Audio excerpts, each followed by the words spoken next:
Teens, kita kembali di TFC pada hari ini, yaitu hari Selasa, tanggal 14 Oktober tahun 2025. Kita akan kembali bersama menyimak tulisan dari Pendeta Theodorus Willem Noya dalam renungan Teens for Christ. Pada hari ini, kita akan merenungkan satu tema, yaitu He Lives, yang diambil dari surat 1 Korintus pasal 15 ayat 12-20. Saya, Putri, akan menemani kamu semua dalam perenungan pagi hari ini. Sebelumnya, mari kita berdoa.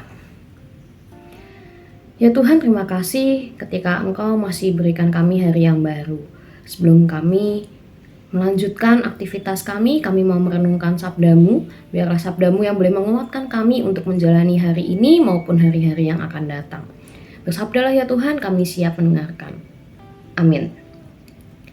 Mari kita buka Alkitab kita dari 1 Korintus pasal 15 ayat 12-20. 1 Korintus pasal 15 ayat 12-20 saya akan bacakan menurut terjemahan baru yang kedua.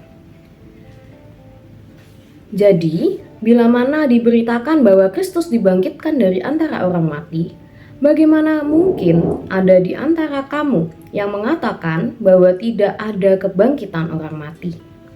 Seandainya tidak ada kebangkitan orang mati, Kristus juga tidak dibangkitkan.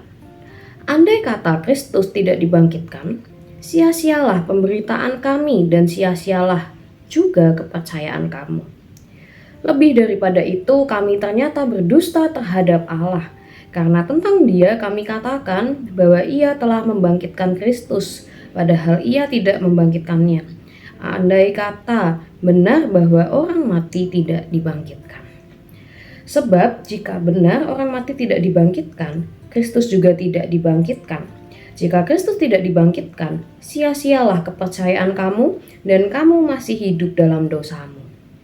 Demikianlah binasa juga orang-orang yang mati dalam Kristus. Jikalau kita hanya dalam hidup ini menaruh pengharapan pada Kristus, kita adalah orang-orang yang paling malang dari segala manusia. Namun yang benar ialah bahwa Kristus telah dibangkitkan dari antara orang mati sebagai yang sulung dari orang-orang yang telah meninggal. Kita akan fokus di ayat 20, saya kembali bacakan. Namun yang benar ialah bahwa Kristus telah dibangkitkan dari antara orang mati sebagai yang sulung dari orang-orang yang telah meninggal. Teens, setiap minggu dalam liturgi kita mengucapkan pengakuan iman. Salah satunya bagiannya adalah mengakui bahwa kita percaya akan kebangkitan daging atau kebangkitan orang mati. Kebangkitan daging di sini bukan merujuk pada seonggok daging, melainkan diri manusia secara utuh, yakni tubuh dan roh. Oleh karena itu GKI menggunakan frasa kebangkitan orang mati untuk menunjukkan keutuhan kebangkitan itu. Pengakuan tersebut didasarkan pada keyakinan akan kebangkitan Kristus dari antara orang mati. Kebangkitan Kristus merupakan landasan bagi kebangkitan orang mati.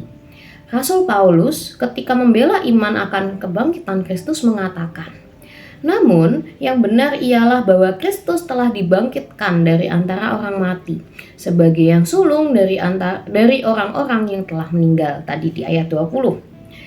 Paulus menanggapi orang-orang yang meragukan kebangkitan Yesus. Ia mengatakan bahwa jika Yesus tidak bangkit, sia-sialah iman kita kepadanya. Dan kematian orang-orang dalam Kristus berarti kebinasaan. Ini ditulis di ayat 17 dan 18. Namun, Yesus sungguh-sungguh bangkit sehingga iman kita tidak sia-sia. Mereka yang mati di dalam Kristus juga tidak binasa. Jika Kristus dibangkitkan, pasti ada kebangkitan orang mati. Kebangkitan Kristus adalah prototipe dari kebangkitan orang mati. Teens, kematian Kristus tanpa kebangkitan adalah kesia-siaan. Ibarat pahlawan yang gugur, jasanya dikenang, tetapi ia tidak dapat berbuat apa-apa lagi. Jika Kristus tidak bangkit, tidak ada gunanya kita berdoa, sebab ia tidak dapat mendengar doa kita. Jika Kristus tidak dibangkitkan, untuk apa kita mendengar firman? Sebab firman yang mati tidak memiliki kuasa. Namun, Kenyataannya adalah Kristus bangkit dan hidup. Dalam kebangkitan dan hidupnya, kita menerima pengampunan dosa, kepastian iman, keselamatan, dan kehidupan. Karena Ia bangkit, kita pun hidup. Amin. Kita kembali berdoa. Ya Tuhan, terima kasih ketika Engkau boleh menegaskan kepada setiap kami pada hari ini bahwa Engkau adalah Allah yang sungguh-sungguh bangkit dari maut. Dan kebangkitan-Mu membawa pengharapan bagi setiap kami bahwa kami memiliki hidup yang baru di dalam Engkau dan kepercayaan kami kepadamu tidaklah sia-sia. Tuhan, kiranya Engkau terus tolong kami untuk terus boleh percaya kepada Engkau, menyandarkan hidup kami kepada Engkau. Terima kasih ya Tuhan, tolong kami dalam menjalani hari ini. Amin. Teens, demikianlah renungan kita pada hari ini. Terima kasih ya sudah bersama-sama mengikuti renungan ini. Jangan lupa buat like, subscribe, dan juga bagikan renungan ini ke teman-temanmu yang lain ya. Tuhan Yesus memberkati.